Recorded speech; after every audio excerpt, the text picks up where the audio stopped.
Today's episode, I'll be giving my review and reaction to the 2023 film Godzilla Minus One. Godzilla Minus One is an epic kaiju with a runtime of 2 hours and 5 minutes. The director is Takashi Yamazaki. I have not seen any of their work before. This movie stars Ryunosuke Kimiki Miya. If I screw up these names, I'm sorry. Minami Hamabe, Yuki Yamada, Munetaka Aoki, Hidetaka Yoshioka, Sakura Ando, and Kuransuke Sasaki. So let's get right into Godzilla Minus One. Do something, man. People are questioning you. Shut up. Shut up. Okay, yep, do that. Sure, guys. Stupid and dumb. Just an idiot. Get your shit together, son. Fuck it. I loved it. Welcome to the DubCast.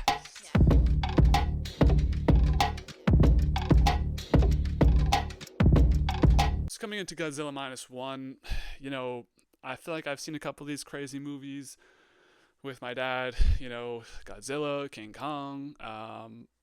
I don't know. It just felt like, I kind of knew what I was be expecting coming into this movie, and I left this movie with about what I expected. Now, the caveat there is Godzilla Minus One was supposed to be, this step above. I've heard from a popular streamer that I watched, Los Pollos TV. He was mentioning how Godzilla Minus One is actually good. There's somebody else on somewhere else I've seen that Godzilla Minus One was actually good. So I was like, you know what? I don't mind seeing these Godzilla, King Kong, type movies. Like, let's see what it's about. If it's good, it's good. I feel like there's a million movies about him, but why not give this one a shot? It had been a while before since I'd seen the last one of them. But unfortunately, I think this movie mostly falls pretty flat to the same sort of things you'd expect on one of these types of movies. This felt like there was slightly more of a story to it, though. A nice little background story there, so I will appreciate that part of the film. Either the main character story being somewhat fleshed out, or it wasn't so much so that I was in love with it. Mostly I was rooting for the kid that is in this movie. It would have sucked if she grew up without parents. I think that's what maybe kind of got, like, that was kind of my motivating interest in the movie. Not a ton to the storyline, in my opinion. Like, I feel like all the characters were pretty shallow. I feel like they kind of tried to do a half-baked thing where, like, you should really care about these main characters, but we're also going to try and take out Godzilla. So it's like kind of split. You can't really pay your full attention to one of these themes. So I did enjoy the score of the movie. I thought that was a pretty impactful score, and it did definitely add to the story. So good soundtrack there. The effects I thought were amazing as well, but I'm not going to overglaze on effects. This movie did come out essentially at the beginning of 2024, so that being only a year and a half ago.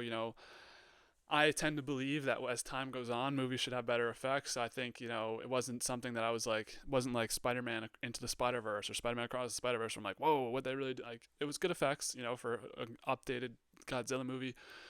I respected how OP Godzilla itself was in this movie, not just casually taking 30,000 lives and taking down 20,000 buildings in Tokyo, and there essentially being no way to take it out.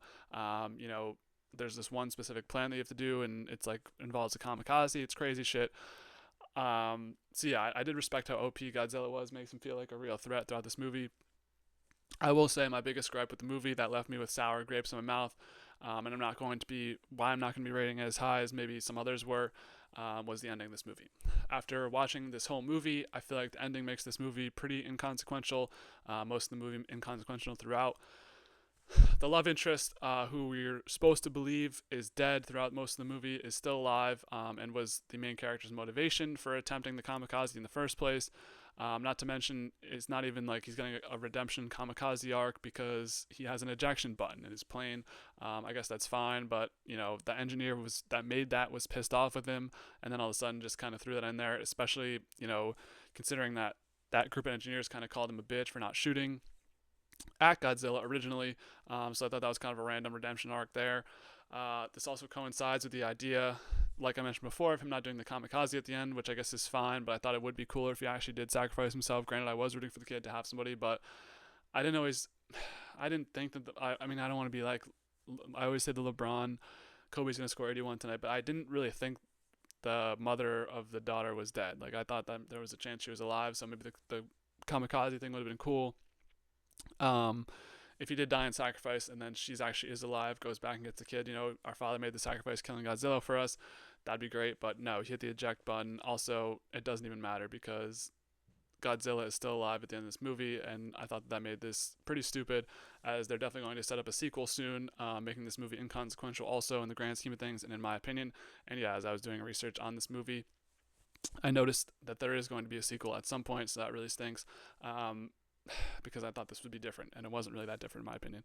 So I did enjoy some of the side characters. The doctor was really cool. That nice like sort of militia leader at the end was interesting. Some of the scenes I thought did drag on a bit throughout the movie. Fine themes, but the ending really soured me on this movie. So I'm gonna go with a 6.8 on this one, about as high as I'm gonna go on it. I don't know. I just didn't love the ending at all. Made the whole movie feel somewhat inconsequential to me. They did a decent job with the monster movie. It wasn't like some crazy like Godzilla versus Kong shit where it's just like crazy shit happening back and forth. Like they subtly introduce you to Godzilla, then he gets better and better. Like Godzilla was one scary motherfucker. I will give him that. The effects were good. The music was good. It was just like the plot was kind of meh, and the ending especially left me with sour grapes. So that's going to be a 6.8 on the DubCast scale. Let's compare the 6.8 against the other movies we reviewed so far on the DubCast. So at a 6.8, this is number 50 of the 62 movies reviewed so far up until this point, tying with The Sting and To Live and Die in LA. I would take this movie over To Live and Die in LA slightly. Obviously, they're both 6.8s, but I do have The Sting over this movie. So in between those on the 6.8 scale, this does lose out to Isle of Dogs, which was 7.5, The Last Samurai, which is an 8.0. Both of those movies took place in Japan. Obviously, this movie takes place in Japan, so 3 Japanese movies for you right there. Not really. This one I didn't mention is all in Japanese, so if you don't like reading, don't check this one out for sure. But enough with the DubCast graphic. Let's get into my thoughts and reactions throughout the film. So starting this one out, we have the main character of the movie, the Japanese dogfighter. He lands on an island wanting to end the war and get his plane looked at. We come to find out he didn't really want to end the war. He was just scared on his first initial flyout, which, if you know anything about World War II and the Japanese army, it was, you were kind of forced to do that, and kind of if you weren't like going to die in battle, you were supposed to kill yourself. So I don't want to criticize too much. I know it's a lot of pressure. I don't know if they had a draft, or if I'm sure they probably made young men go into the war at some point, because we were doing it in the U.S. So it's like, I assume the Japanese was doing it as well. He doesn't care at all about dying honorably, which should have made you know right there, because most of the Japanese people, as we've come to know watching World War II, like I just said, would rather kill themselves and die honorably than ever, be held prisoner of war or whatever. So he's kind of sitting, reflecting on the end of the beach on some rocks. I didn't mention he landed a bunch among a bunch of engineers. So the ones looking at his plane, they're like, dude, nothing's wrong with your plane. But he sees these fish come out of the water. These deep water fish float to the surface. And there's only one thing that means. Godzilla has come. So Godzilla is on the way, which is a scary thought to think about. Obviously, if you are on this island. Yeah. And here's our first look at Godzilla, because he does end up coming. He comes to the island, wrecks the mechanic's shit, kills everyone but the pilot and one engineer, who we will see later on. After the pilot refused to shoot the plane, he got in the plane, I believe. He wouldn't shoot the plane. They were all shooting machine guns at him. Obviously, it's fucking Godzilla, so machine guns not going to do anything. I'm not sure the plane would have done anything. A lot of this movie, at least the first half, is him kind of living in guilt over not taking the shot at Godzilla when he had the chance. But I'm not sure that plane would have actually done anything. We see it do it at the end where he gets the perfect shot in the mouth or whatever, but it's like he wasn't doing that. He didn't even know anything about. I guess he kind of did know about plane flying because he does it at the end, but it's like, I'm not sure that would have actually done shit. And maybe, as we kind of go throughout the movie, that is sort of implicitly implied that, he wouldn't have actually killed Godzilla. But him and this other mechanic are the only ones to make it out alive. Obviously, this mechanic's very upset with him because he didn't shoot the plane. I get it, but I think in the grand scheme of things, he wouldn't have actually been able to do much to the Godzilla, because we see other things happening to Godzilla that don't do much to him. So basically, we go fast forward a bunch. They make it off the island safely. He returns home, or to what was his home, unfortunately, as World War II happens. A lot of Japan was bombed. So little sad scene of him coming home. I guess in Japanese culture they have these kind of like, I don't want to say like models kind of their parents. So he sees both of theirs there, but he doesn't see their actual bodies or anything. So it's assumed that they were part of the wreckage, part of the many people that unfortunately died in the bombings. So yeah, his parents are dead from an air raid, and there's a woman and a child in the market who he decides to help. Um, he like does a little switcheroo where he grabs the baby. She left the baby. He grabs it. She was being chased after. He's like, I'm gonna take care of this baby for a couple minutes. I'm not just gonna leave a crying baby here. And then turns the corner, and there she is, and she's like, "Oh, you got my baby, thank you." So that was, the woman character is pretty like chill, like she's mostly empathetic. Or I'm mostly empathetic towards her. So she has nowhere to go. Obviously, most of the country has been bombed. So they stay at his house after the bombings. After they have that nice little interaction on the street. So time moves pretty quickly throughout the remainder of this film. At least throughout like the middle part of the film, we kind of see them get older and older. So it's tough to return to work when there's not much to do out there after your whole country's been bombed. But he does find a new job shooting at mines, which seems like a pretty chill job.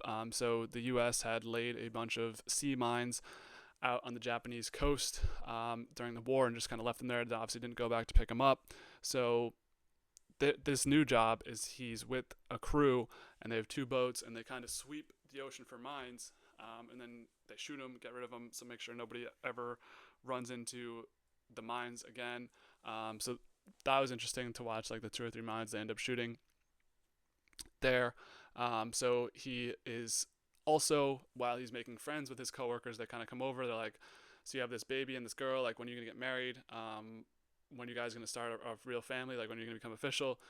He makes it clear he is not married and does not want the family. So that's gonna be somewhat of a or not dialogue, but concept throughout the movie of this. One is he just doesn't want the family for some reason. I think we learn later on, so we'll get to that when we get to it. So one day they're out on the open seas, and who do they see out there? Godzilla. Their team is tasked with distracting it while waiting for a bigger ship to come and help, which is crazy because their ships are made of wood, and if Godzilla like swiped his paw, I don't know what the fuck you call Godzilla's hand, but they'd be cooked. Like they'd literally be cooked. So yeah, they use what they can. They use a mine. They hit it with a mine, and instantly it regenerates. Which I don't know the Godzilla lore, so I don't know if like his skin like lights up blue, and that's when he like regenerates health. Not he. I don't know. It's 2023, guys. I don't know Godzilla's gender. I don't know what Godzilla. I'm not in the Godzilla lore, so I'm sure that's like a thing that always happens. He regenerate, or they regenerate. It regenerates health. God. But yeah, he. I'm calling Godzilla he. If it's not a he, I don't care. Godzilla regenerates the skin after being hit with a mine, so this just proves to you, and like you're fucked if you do, you're fucked if you don't. But they are saved by the bell as the big ship comes in. Godzilla just destroys this big ship, and Godzilla is wounded a lot because they did throw a lot at him through this big ship and the smaller ship, but Godzilla is able to swim off after this, probably going to regenerate health. I think Godzilla actually comes back like stronger each time too, which is fucked. I'm not sure if that's a consistent through line, but it felt like every time we saw him he was more bigger or more powerful than before. So that's a problem. The pilot finally is able, after this kind of touch with death, is able to open up a little bit up to the woman. They seemingly live in this like I don't want to say, the only word that came to my head is simpatico. That's not even true though. They're just kind of like hanging out. They're kind of just like friends who live together apparently. And he finally opens up to her after living with her all these years. So he, as I mentioned before, he flew to the island to fake the repairs on the first day. He's, that's what is his big guilt trip is. First of all, he didn't even want to go to war, and then he wasn't brave enough to shoot at the Godzilla, and that's been bugging him for a while. It's giving him pretty intense PTSD. So after he's kind of able to open that up and vocalize that, he is finally able to somewhat dissuade from the PTSD for one night, and he does have a dream. He mentions he hasn't had a dream in a while, so that's nice to see he's able to dream again. So the big day of reckoning is here, where Godzilla is going to make its way to land, all the way to Tokyo, or a little town outside of Tokyo. And yeah, it goes about as you'd expect. I will say, Godzilla got no wingspan, bro. Godzilla's not playing in the NBA. They don't have the wingspan. Uh, Short ass arms for Godzilla, mad short. Just wanted to put that out there. So maybe that's, anyone fighting Godzilla in the future. That's your reference right there. A little short arm. I don't know. I was gonna say NFL. They didn't really care about arm size, but nonetheless. So Godzilla gets lit up by tanks, gets the little blue streaks down its arm, and now has a blue heat ray, which is like OP. This thing's even more OP than we thought originally. And while all this is happening, Noriko, who's the woman, is actually on land trying to find a job. Obviously, the main character, who I don't even bother to really write down throughout the movie, I don't even know the main character's name, is trying to help get rid of Godzilla through the waves, but it's not going to work out. So he goes back on, or no, he's not. Forget what I just said. He's not even on the ocean. He's like at home with the baby, but he hears when it's hitting to Jinza, I think is the name of the town. He knows that's where she was going to get the job, so he rushes out to go and try and find her. Unfortunately, he does grab her, but she's blown away by the wind. A lot of people, as I mentioned before, are going to die here. So Noriko is believed to be dead here, blown away in the wind. Seemingly no chance to survive. Mourns her loss. It's a tough scene. And we learn the effects of this. This is the biggest loss of human life ever. 30,000 people killed, 20,000 buildings destroyed. I mean, Godzilla did a number. He's OP as fuck, as I mentioned before. Especially in the context of this movie, these people just survived a war, and then all of a sudden they're getting blasted by a mythical being. Like, wow, to live in Japan in the 60s, right? I guess, fuck, 30,000, like, wow. So yeah, after this attack happens, they figure that Godzilla now sees Japan as part of his territory, so it will return to the mainland, which is obviously not what they can have after what just happened. So the man who headed the mine operation, the doctor, he's got a plan after they kind of assemble this militia of ex-Navy, ex-Army, ex-whatever to try and take down this Godzilla, because the police won't do shit, the government won't do shit, they're scared. Seemingly, that's what we were kind of led to believe. So this kind of get-together group of guys is led by the doctor to have this plan where they're going to sink Godzilla to the bottom of the ocean and hope the pressure kills him down there with these areola bubbles, I believe they're called. And if it doesn't kill Godzilla down there, they will float it back up to the surface and attempt to kill it with decompression from going from very low pressure underwater to high pressure above water. I don't know. It seemed like that was not really going to work, and obviously it doesn't end up working, but that's the only plan they have right now to take down this huge monster. So in the meantime, our main character was able to acquire a new fighter plane, and he only wants the services of one person in order to fix that plane. It's Tachibana, who is the one survivor from the beginning of the movie when he didn't shoot at Godzilla, so he enlists Tachibana. It's kind of a couple scenes here where we're trying to get Tachibana. Then Tachibana shows up in the middle of the night after he tries to reach out to him with letters. Finally gets the letters. Tachibana's drunk. He's like, fuck you, why do you want me here? But he's going to end up helping him anyways with the plane. So as the mission is getting ready to advance, our main character is ready to die as he sends Akiko to live with Sumiko and sends her with the money. So Akiko is the baby. Sumiko is kind of this weird presence. She was initially there when he came home from the war.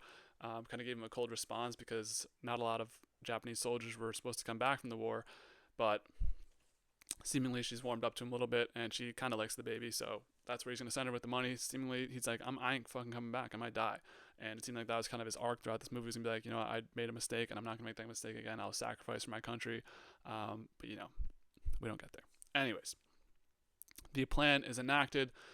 Godzilla shoots the heat ray through one of the ships, and then he has to recharge for a bit. So that's when they make the move to try and sink him to the bottom. The plan A of sinking him to the bottom doesn't work.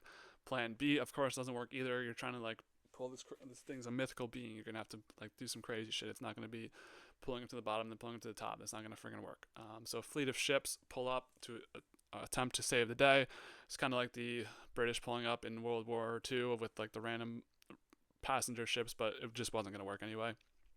Um, there was always this backup plan of the pilot using the suicide bomb, kamikaze into the Godzilla, and taking it out, which he is forced to enact. That was kind of like the death, DEFCON 1 plan of just like, if everything goes wrong, I'm just going to try and suicide bomb him and see what happens.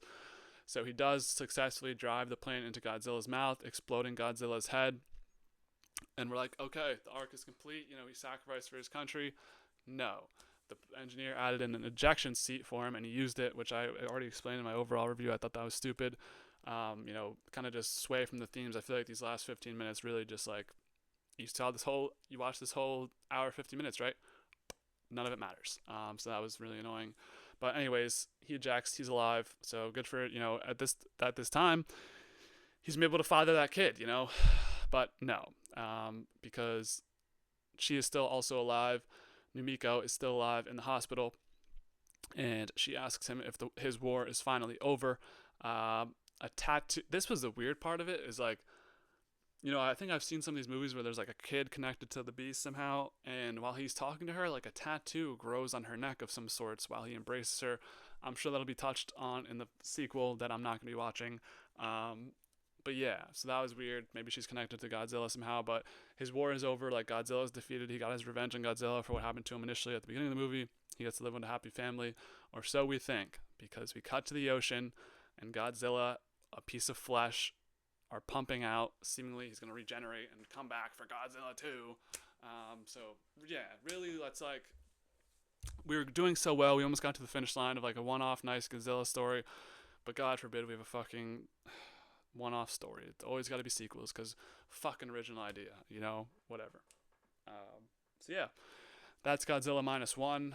The ending took off -1 for my score, probably, if I'm being honest, but I don't know. Did you guys like this ending? Is this like, I feel like you could throw this on and just be like, I probably know I'm going to get out of this movie, and then just like get it and be like, yeah, that's good for what it was, and just give it a 6.8 and call it a day. Like, that's what I did. So the myth has been debusted for me. This wasn't some sort of special Godzilla movie, just kind of what I'd expect from it. Maybe a little bit higher than most typical Godzilla, Kong, that type of style movies, but maybe I'm wrong. What do you got? Do you guys disagree with me? Do you agree? Let me know down below in the comments.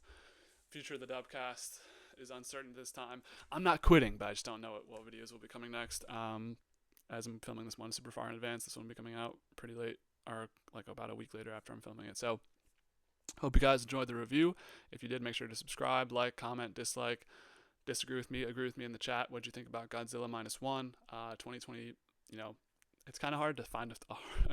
No, there are good movies coming out after 2020. We just need to find them, And this, I think, was just a run-of-the-mill Godzilla movie that had good effects and a somewhat decent score. So let me know down below what you thought of it. I'll leave y'all at that.